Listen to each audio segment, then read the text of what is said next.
C'est un honneur de marcher à vos côtés aujourd'hui. C'est un honneur de vous soutenir dans un combat qui est essentiel, non seulement pour le Sénégal, mais également pour l'Afrique. Le Sénégal a toujours été un pays que l'on a admiré de l'extérieur pour ses transitions pacifiques, mais rien n'est jamais acquis. S'il y a quelque chose qu'on doit apprendre aujourd'hui, c'est que rien n'est jamais acquis et que la vigilance ne doit jamais baisser. Avant de continuer mon propos, j'aimerais bien saluer bien bas les gens dont les noms sont ici, parce qu'ils ne sont plus parmi nous. Les gens qui ont perdu la vie en février-mars 2021, qui n'ont toujours pas eu de justice, les gens dont les noms ne sont pas ici, mais qui sont quand même partis et dont on apprendra les décès dans les jours, les heures, les semaines à venir. Il ne faut pas que leur sacrifice soit vain. Alors, comme l'a dit Habib tout à l'heure, le combat qui est devant vous, qui est devant nous, est un combat de longue haleine.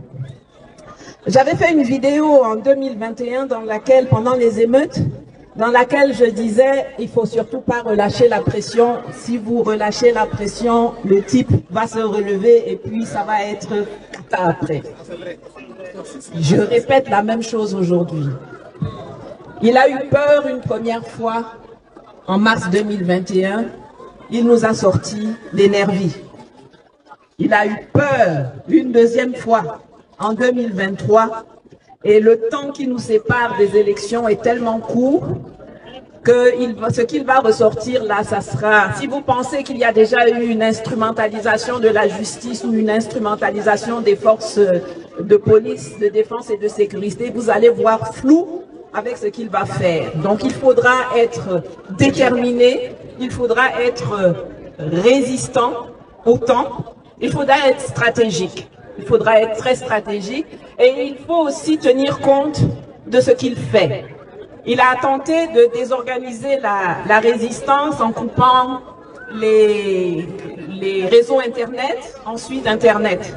J'aimerais rappeler à tous les Sénégalais et à tous les Africains qui combattent d'ailleurs quelque part sur le continent qu'avant Internet, il y avait déjà des luttes de libération. Donc, dans toutes les stratégies que vous élaborez aussi des stratégies qui tiennent compte qu'il y aura des coupures d'Internet. On combattait avant sans Internet, n'oublions pas comment on faisait avant en plan B. Deuxièmement, l'opinion de leur pays leur importe toujours peu. Il n'en va pas de Macky Sall différemment des autres. Ce qui leur importe, c'est l'opinion de l'international. Vous êtes l'international. Partout où Macky Sall, partout où ces dictateurs vont se rendre à l'étranger, collez-leur la honte. Allez devant leurs hôtels, collez-leur la honte. Allez devant les lieux des sommets, collez-leur la honte. Allez dans les radios et les télévisions dont on ne coupe pas le signal, collez-leur la honte.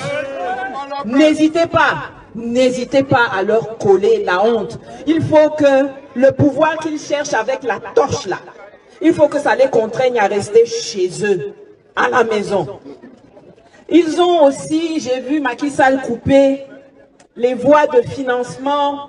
Ils pensent que c'est du PASTEF, mais c'est des citoyens sénégalais.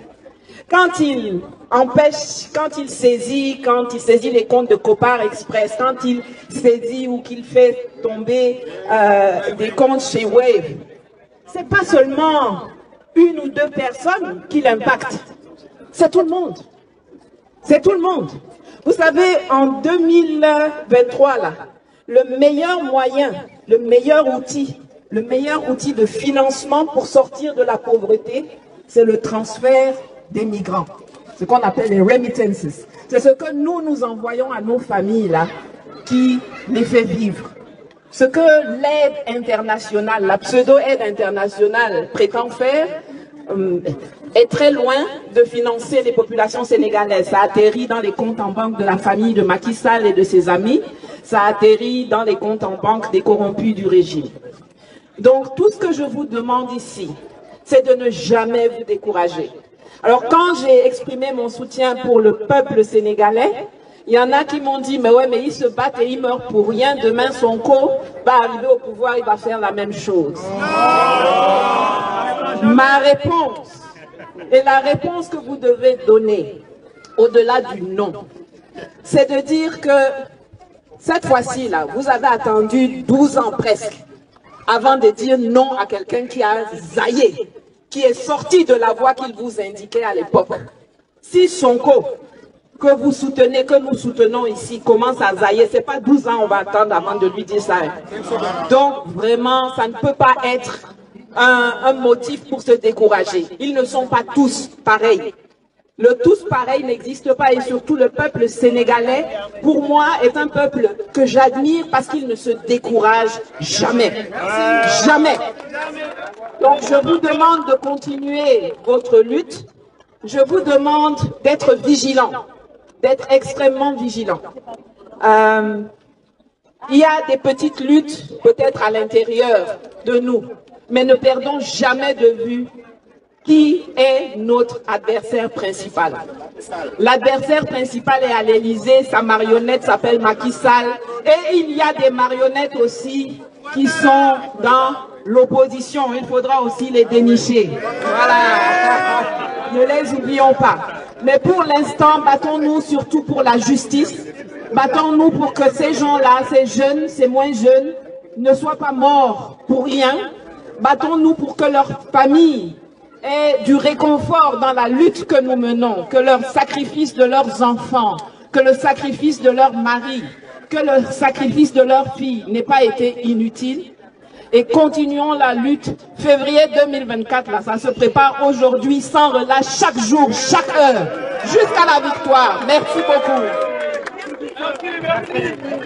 Merci. Merci.